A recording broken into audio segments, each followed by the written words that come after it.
صاحب کلیوبی بیان کرتے ہیں کہ حارثہ بن ابی اوفا کا ایک نصرانی پڑوسی تھا۔ وہ مرض الموت میں بیمار ہوا تو حارثہ رحمہ اللہ اس کی عیادت کو گئے اور ان سے کہا کہ تم مسلمان ہو جاؤ تو میں تمہارے لیے جنت کی ضمانت کروں، اس لیے کہ جنت بے مثل چیز ہے، اس کی نظیر نہیں، اور اس میں بڑی بڑی آنکھوں والی حوریں ہیں جن کی صفت ایسی ہے، اور اس میں محل ہے جن کا وصف ایسا اور ایسا ہے۔ اس کے جواب میں نصرانی نے کہا کہ میں اس سے بھی افضل اور بہتر چاہتا ہوں۔ پس حارثہ نے فرمایا کہ اسلام لاؤ کہ میں تمہارے واسطے جنت میں دیدار خداوندی کا ضامن بنوں۔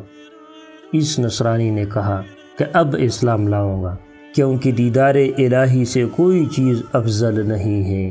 چنانچہ وہ مسلمان ہو گیا اور وفات ہو گیا۔ اس کے بعد حارثہ رحمہ اللہ نے اس کو خواب میں دیکھا کہ وہ جنت میں ایک سواری پر ہے۔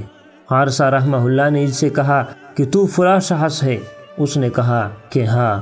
حارثہ رحمہ اللہ نے فرمایا کہ اللہ تعالیٰ نے تیرے ساتھ کیا معاملہ فرمایا؟ اس نے کہا کہ جب میری روح نکلی تو اس کو عرش کی طرف لے گئے تو اللہ عز و جل نے فرمایا کہ تو میری دیدار اور ملاقات کے شوق میں مجھ پر ایمان لایا ہے، اس لیے تیرے واسطے میری رضامندی اور بقا اور دیدار ہے۔